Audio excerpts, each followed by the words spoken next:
I always had a feeling that, someone in the family really needed to go in and serve for the country. So I wanted to be the one to do that.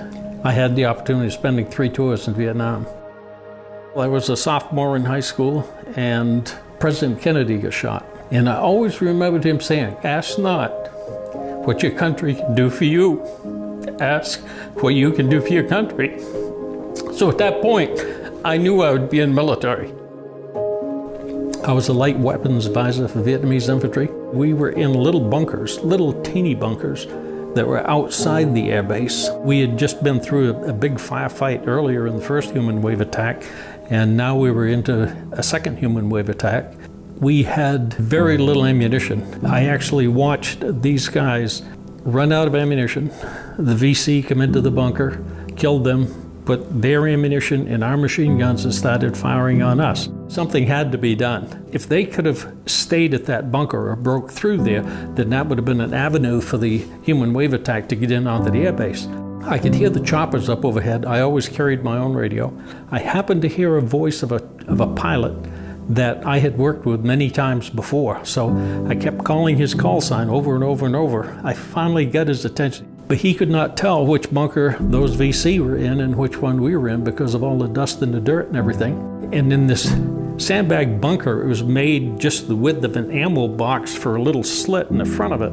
So I tried telling him, amongst all of this chaos, I couldn't throw my smoke grenade to the correct bunker. I was gonna pop smoke on my own bunker, of which you do not do, okay? At least I was very sure that he acknowledged me. I could hear the gunship coming. He went overhead, he just used his machine guns.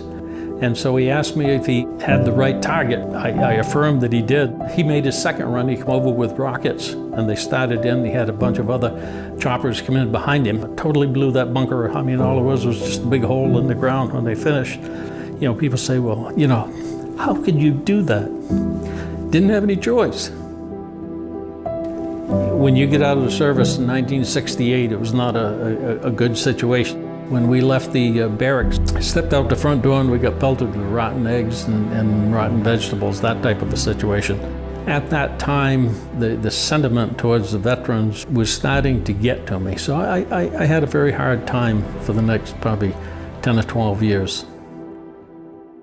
The advice that I would give a new veteran getting out of the service right now is try to own a home. That's going to have security for you. That's going to be a good investment for you. And you need to have someone like Benchmark who is going to sit down and listen to what you need, what you want, and then they come up with the plans for it. What I've really always done in the past is just, I end up going to the bank. They say, well, this is what it is, take it or leave it. It has never been an easy process for me. I first heard about Benchmark when Bruce had come to a Vietnam Veterans of America meeting. We meet once a month, and he came and did a presentation. I was just amazed at his willingness to take his time to listen to what I needed, because that process had never happened before going to a regular bank. With Benchmark being the one who is looking at all the red tape and the red flags and everything else with VA loans and what you can do and what you can't do, I felt very confident because of the communication that we'd set up with Bruce, that he was taking care of all of that. I didn't have to worry about that. If there was something that came up that I had to know about, he was right on the phone and got in touch with me. Believe me, there is a lot of red tape. There is a lot of just craziness. And Benchmark just totally eliminated all of that. I felt very at ease, and I would recommend any person, veteran or not, okay, to just talk with them. And I think you'll find the same thing that I did, that these are the people that you want to do business with. Benchmark never quit on me.